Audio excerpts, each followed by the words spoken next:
Assalamualaikum warahmatullahi wabarakatuh. Saya Aditya Saputra. Di sini saya akan memandu jalannya presentasi pada pertemuan kali ini, di mana kelompok 2 akan membahas mengenai analisis tipologi Claessens. Sebelum masuk ke penjelasan terkait materi, alangkah baiknya mengenal kelompok 2 terlebih dahulu, di mana anggota yang pertama yaitu Ahmad Afafi dengan NIM 11, selanjutnya ada saya sendiri, Aditya Saputra, NIM 24, kemudian ada Eka Nur Hafifah, NIM 39, dan ada Fionanda Aprilia, NIM 46. Pada diskusi kali ini, kita akan membahas yang pertama, pengantar atau pengertian atau konsep dari analisis tipologi Claessens. Yang kedua, tujuan dan manfaat dari analisis tipologi Claessens. Yang ketiga, klasifikasi tipologi Claessens. Dan yang keempat, studi kasus dari analisis tipologi Claessens. Untuk pembahasannya pertama akan dijelaskan oleh rekan saya.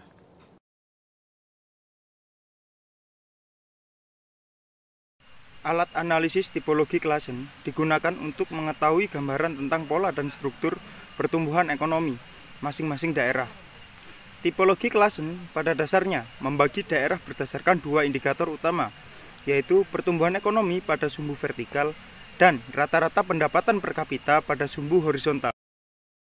Tipologi Claessens mendasarkan pengelompokan suatu sektor, subsektor, usaha atau komoditi daerah dengan cara membandingkan pertumbuhan ekonomi daerah dengan pertumbuhan ekonomi daerah atau nasional yang menjadi acuan dan membandingkan pangsa sektor, subsektor, usaha atau komoditi suatu daerah dengan nilai rata-ratanya di tingkat yang lebih tinggi daerah acuan atau nasional.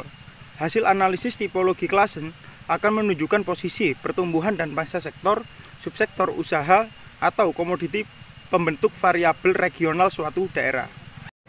Baik, saya akan melanjutkan apa yang telah dipaparkan oleh rekan saya. Perkenalkan, nama saya Eka Nur Hafifah, NIM 190231110039. Tujuan dan manfaat analisis tipologi Claessens. Untuk mempermudah dalam analisis secara spasial, kenapa sih kita harus menggunakan alat analisis tipologi Claessens? Nah, perlu diketahui analisis tipologi Claessens ini digunakan untuk mengetahui gambaran tentang pola dan struktur pertumbuhan ekonomi masing-masing daerah. Tipologi Claessens pada dasarnya membagi daerah berdasarkan dua indikator utama, yaitu pertumbuhan ekonomi pada sumbu vertikal dan rata-rata pendapatan per kapita pada sumbu horizontal. Tipologi Claessens pada dasarnya membagi wilayah berdasarkan dua indikator. Yang pertama pertumbuhan ekonomi daerah dan yang kedua pendapatan per kapita daerah. Tipologi Claessens dilakukan dengan membandingkan pertumbuhan ekonomi daerah dengan pertumbuhan ekonomi daerah yang menjadi acuan atau nasional dan membandingkan pertumbuhan PDRB per kapita daerah dengan PDRB per kapita daerah yang menjadi acuan atau PDRB kapita secara nasional.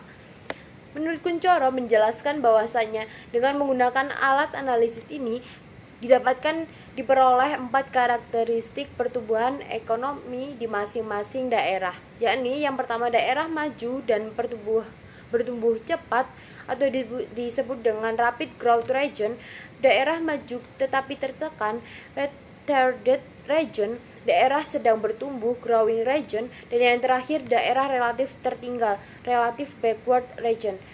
Ini terbagi lagi menjadi low growth, high income, high growth, high income, high growth, low income, dan yang terakhir low growth, low income. Penjelasan analisis tipologi Claessens. Analisis tipologi Claessens berguna untuk melihat seberapa besar suatu sektor memberikan kontribusi terhadap total kontribusi sektor-sektor yang ada dan juga untuk mengetahui sejauh mana tingkat pertumbuhan rata-rata sektor tersebut. Dengan kata lain, untuk melihat perkembangan suatu sektor-sektor. Analisis tipologi Claessens ini didasarkan pada analisis laju pertumbuhan dan kontribusi sektor yang berkembang di suatu wilayah dibandingkan dengan wilayah yang lebih luas melalui perhitungan PDRB real. Berdasarkan analisis tipologi Claessens ini, rata sektor dikatakan unggul jika selama periode studinya kontribusi rata dari sektor tersebut dalam PDRB atau penyerapan tenaga kerja lebih tinggi dibandingkan dengan kontribusi rata sektor yang sama. Analisis ini berdasarkan pengelompokan suatu sektor dengan melihat pertumbuhan dan kontribusi sektor tertentu terhadap total PDRB suatu daerah.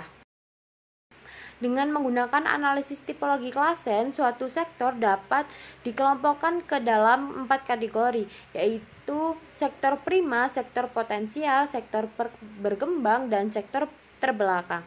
Penentuan kategori suatu sektor ke dalam 4 kategori di atas didasarkan pada laju pertumbuhan kontribusi sektoral dan rata besar kontribusi sektoralnya terhadap PDRB dengan ditujukan pada matriks di bawah ini.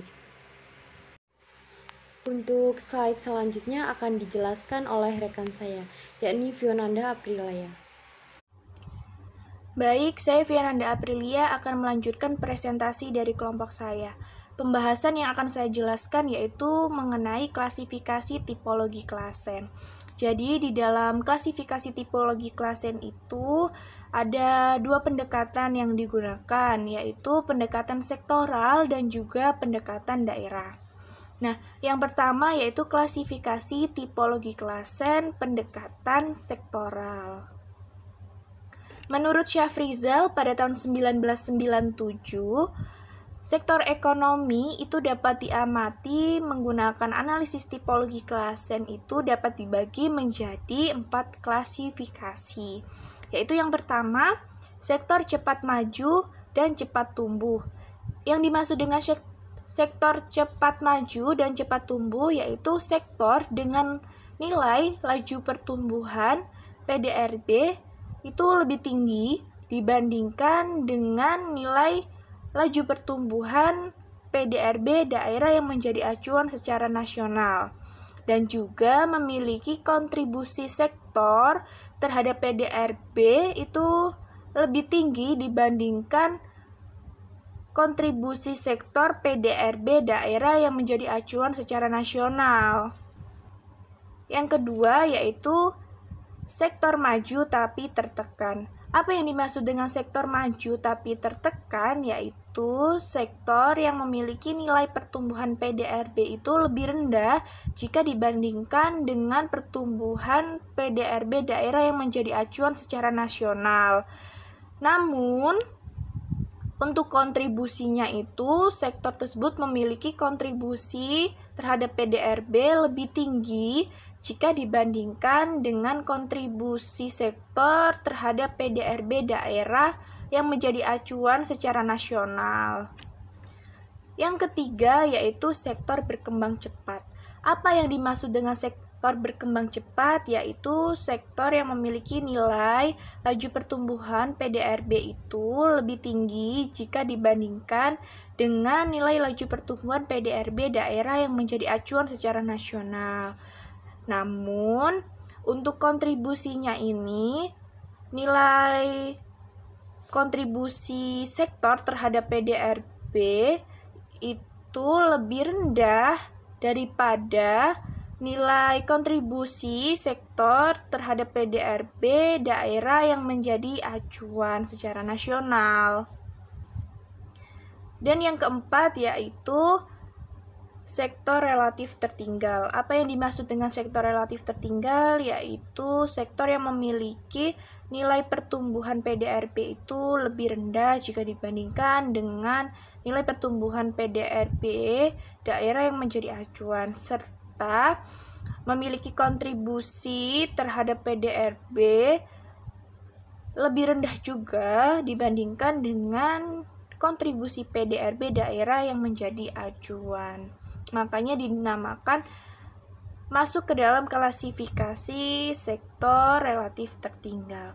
Jadi itu ada 4 klasifikasi di dalam pendekatan sektoral. Selanjutnya adalah klasifikasi tipologi klasen pendekatan daerah. Sama seperti pendekatan sektoral, di dalam pendekatan daerah ini juga ada 4 klasifikasi. Klasifikasinya pun sama, yaitu yang pertama daerah cepat maju dan cepat tumbuh. Yang kedua yaitu daerah cepat maju tapi tertekan. Yang ketiga adalah daerah berkembang cepat. cepat, dan yang terakhir yaitu daerah relatif tertinggal. Jadi sama untuk klasifikasinya, namun bedanya di sini yaitu ini merupakan pertumbuhan daerah dan juga kontribusi daerah. Kalau untuk sektor tadi kan pertumbuhan dan juga kontribusi dari sektoral. Baik, masuk ke dalam tabel. Ada tabel klasifikasi tipologi klasen, pendekatan sektoral, yaitu menggunakan pertumbuhan sektoral dan juga kontribusi sektoral. Di sini ada simbol GI, yaitu pertumbuhan sektoral analisis, dan juga G, yaitu pertumbuhan sektoral acuan. Ya, dan juga ada SI yang merupakan kontribusi sektoral analisis, dan juga ada S yang merupakan kontribusi sektoral acuan. Nah, untuk masuk ke dalam kuadran 1 atau sektor cepat maju dan cepat tumbuh, di mana GI harus lebih besar daripada G dan juga SI harus lebih besar daripada S. Untuk masuk ke dalam kuadran 2 yaitu GI kurang daripada G dan juga SI lebih besar daripada S. Untuk masuk ke dalam kuadran 3 atau sektor berkembang cepat yaitu GI lebih besar daripada G dan juga SI kurang daripada S. Untuk masuk ke dalam kuadran 4 atau sektor relatif tertinggal yaitu GI kurang daripada G dan juga SI kurang daripada S. Selanjutnya yaitu tabel klasifikasi pendekatan daerah. Sama seperti sektoral, yaitu di sini juga menggunakan pertumbuhan daerah dan juga kontribusi daerah, yaitu di mana ada GI yaitu pertumbuhan daerah analisis dan juga G pertumbuhan daerah acuan, ada juga SI yaitu kontribusi daerah analisis dan juga S yaitu kontribusi daerah acuan. Untuk penjelasannya sama untuk masuk ke dalam kuadran 1, 2, 3, dan 4. Itu saja yang dapat saya jelaskan, selanjutnya akan dilanjutkan oleh teman saya. Terima kasih. Baik, saya Aditya Saputra. Di sini saya akan melanjutkan presentasi di mana saya akan membahas mengenai studi kasus dari analisis tipologi klasen. Studi kasus yang diambil oleh kelompok kami adalah analisis wilayah kecamatan potensial melalui pendekatan tipologi klasen di Kabupaten ND dan ditulis oleh Esterlina Sagajoka tahun 2020. Dapat dilihat pada gambar di atas bahwasannya yang berwarna hijau merupakan kuadran 1 atau daerah yang maju dan cepat berkembang. Merupakan laju pertumbuhan PDRB daerah ini lebih besar dibandingkan dengan laju pertumbuhan daerah tersebut dalam PDRB Kabupaten ND dan memiliki nilai kontribusi daerah tersebut terhadap PDRB Kabupaten ND. Daerah yang masuk dalam kategori wilayah pembangunan yang cepat dan maju dan berkembang di Kabupaten ND dalam periode 2010 sampai 2015 yaitu Kecamatan ND Tengah, ND Utara, ND Timur, dan ND Selatan. Selanjutnya, kotak yang berwarna kuning merupakan kuadran 2 atau daerah maju tapi tertekan. Daerah ini merupakan daerah di mana laju pertumbuhan PDRB kurang dari laju pertumbuhan daerah tersebut dalam PDRB Kabupaten ND, namun memiliki nilai kontribusi daerah terhadap PDRB yang lebih besar jika dibandingkan dengan kontribusi daerah tersebut terhadap PDRB Kabupaten ND selama periode 2010 hingga 2015, di mana daerah-daerah tersebut yaitu daerah Wolowaru, Datu Suko, Ndona, Wawarie, dan Lio Timur. Selanjutnya, kotak yang berwarna biru merupakan kuadran 3 atau daerah potensial. Daerah yang masuk dalam karakteristik adalah daerah Maurelo dan Wolojita. Daerah tersebut jika diintervensikan dengan program pembangunan yang sesuai dengan klasifikasi wilayahnya, maka akan dapat memicu pertumbuhan ekonomi yang nantinya akan berdampak bagi peningkatan kesempatan kerja, menekan angka pengangguran, serta meningkatkan pendapatan dan pertumbuhan ekonomi bagi wilayah tersebut. Selanjutnya pada kotak yang terakhir atau kotak yang berwarna merah merupakan kuadran 4 atau daerah-daerah yang relatif tertinggal. Daerah yang masuk ke dalam karakteristik daerah yang relatif tertinggal yaitu daerah yang di mana PDRB-nya rendah dan laju pertumbuhannya juga rendah atau kurang berkembang dibandingkan dengan rata-rata PDRB dan pertumbuhan PDRB tingkat Kabupaten ND, di mana daerah-daerah tersebut yaitu daerah Ndona Timur, Kota Baru, Kalimutu, Dori, Lepambusu, Kalisoke, Detekuli, Maukaro, Nangapanda, dan Pulau ND. Daerah yang relatif tertinggal dapat terjadi karena daerah tersebut tidak menguntungkan atau kurang berpartisipasi serta tidak dapat bersaing dalam memberikan kontribusinya terhadap pertumbuhan PDRB bagi Kabupaten ND, sehingga daerah-daerah tersebut menjadi tertinggal. Sehingga hasil dari penelitian yang dilakukan oleh Esther Lina Sagajoka dapat memberikan hasil dari analisis tipologi Klasen di mana menunjukkan bahwa terdapat 4 kecamatan yang masuk dalam kecamatan yang maju dan cepat berkembang, ada 6 kecamatan yang masuk ke dalam kategori kecamatan yang maju tapi tertekan, kemudian terdapat 2 kecamatan masuk kategori kecamatan potensial, dan 9 kecamatan yang masuk ke dalam kategori wilayah kecamatan yang relatif tertinggal. Assalamualaikum warahmatullahi wabarakatuh. Di sini saya ingin mencoba menjelaskan untuk analisis tipologi Klasen dalam menentukan klasifikasi di Kota Cilegon dan juga Provinsi Banten. Data yang digunakan yaitu produk domestik regional bruto Kota Cilegon atas dasar harga konstan menurut lapangan usaha pada tahun 2010 sampai tahun 2020 dalam juta rupiah. Dan juga data produk domestik regional bruto Provinsi Banten atas dasar harga konstan menurut lapangan usaha pada tahun 2010 sampai tahun 2020 dalam juta rupiah. Nah, di sini kita nanti akan mencari laju pertumbuhan sektoral di Kota Cilegon dan juga Provinsi Banten, serta kontribusi sektoral di Kota Cilegon dan juga di Provinsi Banten untuk menentukan klasifikasi sektor ekonomi. Yang pertama yaitu kita harus mencari laju pertumbuhan sektoral di Kota Cilegon, yaitu dengan rumus sama dengan buka kurung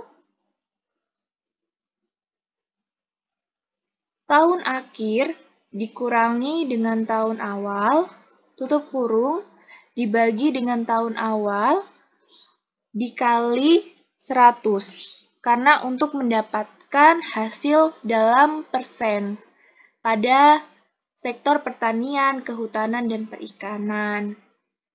Dan enter.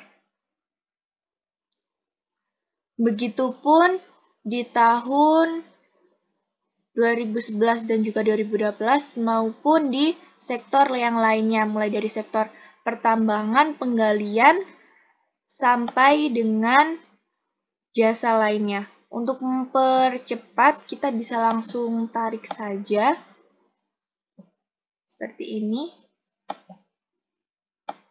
samping, dan tarik ke bawah. Selanjutnya, setelah laju pertumbuhan sektoral di Kota Cilegon ini sudah kita ketahui selama tahun 2010 hingga tahun 2020, selanjutnya kita mencari reratanya, yaitu sama dengan average, buka kurung, tarik, dan enter. Sama, untuk mempercepat, kita langsung tarik ke bawah. Dan sudah diketahui laju pertumbuhan sektoral di Kota Cilegon. Selanjutnya adalah mencari kontribusi sektoral di Kota Cilegon, yaitu dengan rumus sama dengan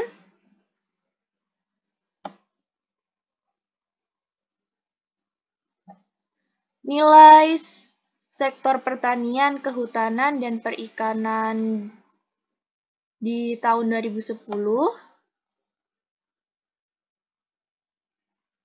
dibagi dengan total sektor di tahun 2010. Maaf, di dalam kurung.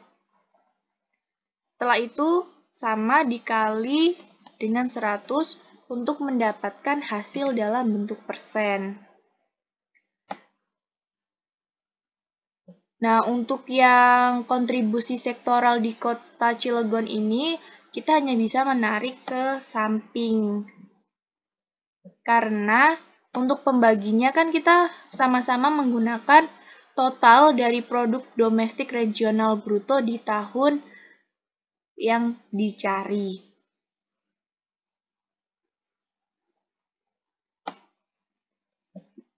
Di sini diketahui bahwa untuk total produk domestik regional bruto di tahun 2010 berada di sel B21. Jadi, untuk mempercepat yaitu ini bisa kita tarik ke bawah, tapi untuk penggantinya ini kita ganti sama dengan B21. Begitupun ini.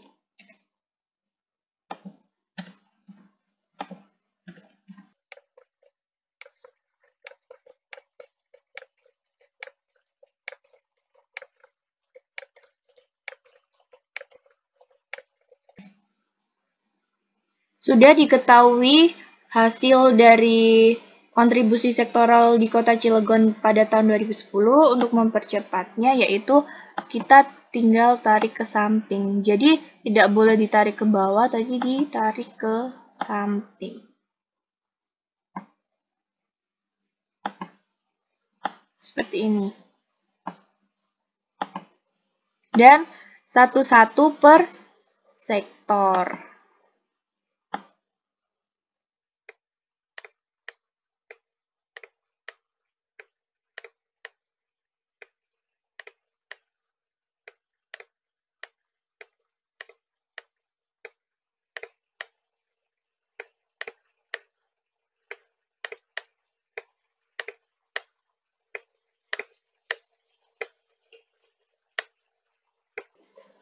Sudah diketahui kontribusi sektoral di Kota Cilegon, selanjutnya kita mencari rata sama seperti di laju pertumbuhan, yaitu sama dengan average, buka kurung,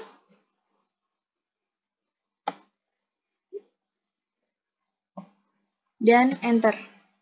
Selanjutnya tinggal kita tarik ke bawah. Jadi sudah diketahui untuk rata laju pertumbuhan sektoral di Kota Cilegon dan juga rata kontribusi sektoral di Kota Cilegon. Untuk di Provinsi Banten, itu juga cara menghitungnya sama. Jadi sudah diketahui laju pertumbuhan sektoral berdasarkan rata dan juga rata kontribusi sektoral di Provinsi Banten. Ketika ratanya sudah diketahui semua, selanjutnya adalah ke bagian klasifikasi. Setelah rata laju pertumbuhan sudah diketahui, rata kontribusi juga sudah diketahui, mulai dari yang di kota maupun yang di provinsi, selanjutnya adalah kita tinggal masukin ke dalam tabel, yaitu yang pertama untuk kategori pertanian, kehutanan, dan perikanan. Untuk laju pertumbuhan yaitu sama dengan, kita balik ke Kota Cilegon, yaitu yang bagian GI atau laju pertumbuhan sektoral di Kota analisis. Setelah itu kita klik dan enter. Untuk mempercepat, kita tarik ke bawah. Begitupun yang G, yaitu G itu berarti kita di Provinsi Banten, yaitu laju pertumbuhannya. Sama dengan ke Provinsi Banten, klik enter. Untuk yang lain, tinggal kita tarik ke bawah.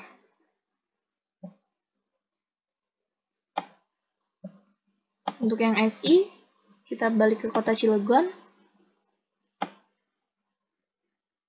Ratanya diklik, enter, dan tarik ke bawah. Dan yang terakhir yaitu S. Ada di Provinsi Banten.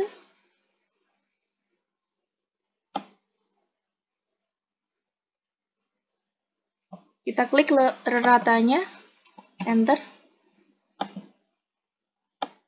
dan tarik ke bawah. Sudah diketahui untuk GI, G, SI, dan juga S. Dan untuk klasifikasinya kita lihat tabel di samping ini, tabel ini. Nah, untuk cara mengetahuinya ini masuk ke kuadran 1, kuadran 2, kuadran 3, atau kuadran 4, yaitu dengan melihat ini. Kita lihat untuk GI dan G. Kita lihat lebih besar mana antara GI dan juga G. Di sini terlihat bahwa yang lebih besar adalah G. Jika G lebih besar berarti ada dua pilihan antara masuk kuadran 2 atau kuadran 4. Setelah lebih besar daripada G, yaitu kita lihat SI dan juga S-nya. Bisa kita ketahui bahwa yang lebih besar adalah S dibanding dengan SI, yaitu masuk ke dalam kuadran 4 karena G-nya lebih besar daripada GI dan S-nya lebih besar daripada SI, atau GI kurang daripada G dan SI kurang daripada S. Jadi untuk klasifikasinya untuk sektor pertanian, kehutanan, dan perikanan masuk ke dalam kuadran 4. Begitu pun yang seterusnya, yaitu untuk pertambangan dan penggalian bisa kita lihat untuk GI dan G-nya lebih besar, yaitu GI. Jadi kemungkinan antara kuadran 1 dan kuadran 3. Selanjutnya kita lihat di SI dan juga S. Kita lihat bahwa lebih besar S. Jika lebih besar S berarti masuk ke dalam kuadran 3. Karena GI lebih besar daripada G dan juga SI kurang daripada S.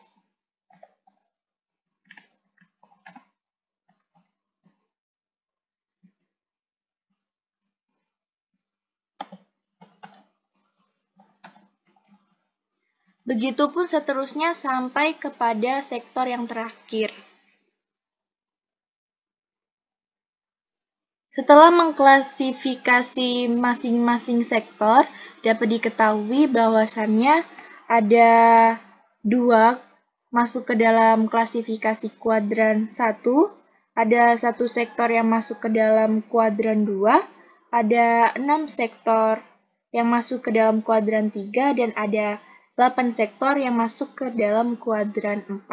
Jadi dapat diketahui untuk di Kota Cilegon ini sendiri bahwasannya masih banyak sektor yang relatif tertinggal.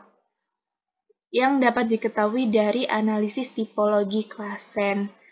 Itu saja yang bisa saya jelaskan mengenai klasifikasi tipologi klasen. Saya akhiri. Terima kasih, itu tadi penjelasan hasil diskusi dari kelompok 2 terkait analisis tipologi klasen. Apabila ada salah kata dan perbuatan, saya selaku moderator memohon maaf yang sebesar-besarnya. Terima kasih. Wabillahi taufiq wal hidayah. Wassalamualaikum warahmatullahi wabarakatuh.